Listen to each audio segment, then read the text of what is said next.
niman dad oo xoogaa yar iska danyar ayaa waxay ka qayb galeen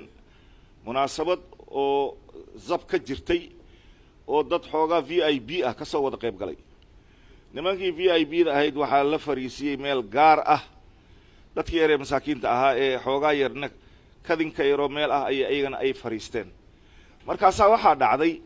raashinkii markii la soo bilaabaybo nin baa dhexda taagan wuxuu leeyahay gudbiya VIP da gudbiya masaakiintan way faraxasheen laakiin wax agtooda la dhigay meel koray u fiirnaan saxan kastoo gudba saas ay u eegayaan gudbiya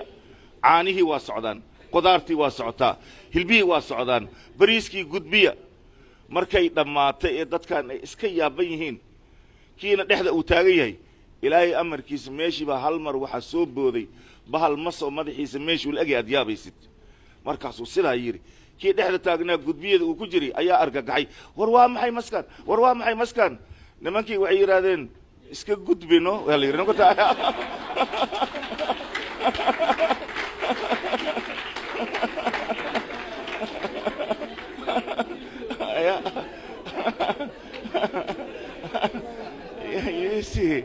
marka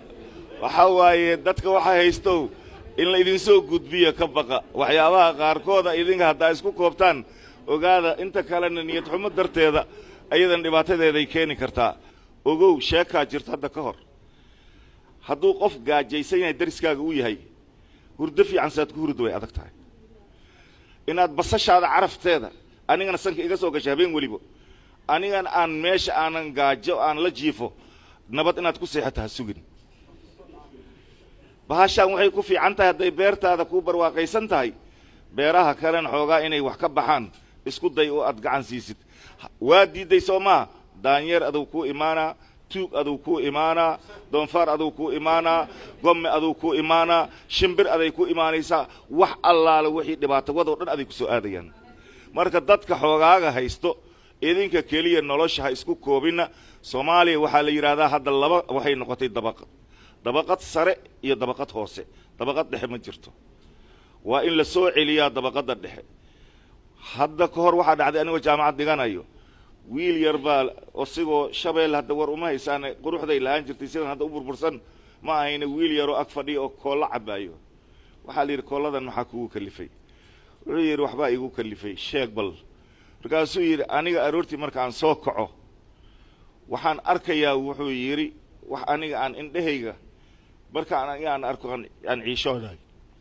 maxaa ku ciisheen maxaad ciishoonaysaa yiri wuxuu yiri aniga aabahayga waa dhintay hooyadeedina aniga wax iima heli karto nolosheeda way adag tahay marka inaan iska qaato baashan waxa igu kaliftay subaxdii waxaan arkaa yiri wiil aabihiisa gacanta ka hayo daadihinayo oo baabuur la soo saaray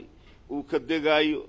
oo buug wato oo boorsayr oo qurux badan inta ugu jirto oo kaale arag sida lagu soo shanlay sida lagu soo labisay adiga aad yaabaysid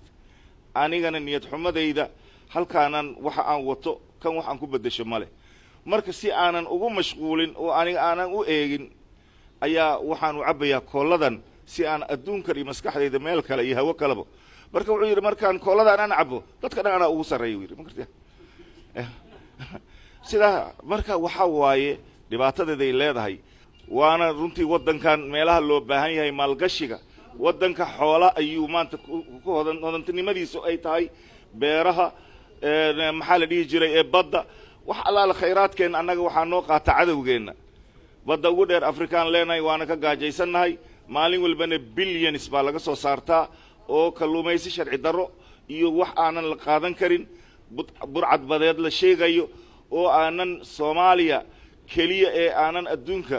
aanan jirin laakiin wax qabadka ee caalamka markuu badeena waa ilaalinaya uu yiri wiilasheena yar yarka kaliya inay soo qabqabtaan kuwa badeena dhacayo aanan indhahooda qabanin sunta kuwa ku shubaya aanan arkin waxa soo miiran oo dhan oo dhibaato ah waxa looga bixi karaa markaan annaga aan u soo jeesano wadankeena oo aan noqono dad iyagu wax qabsan kara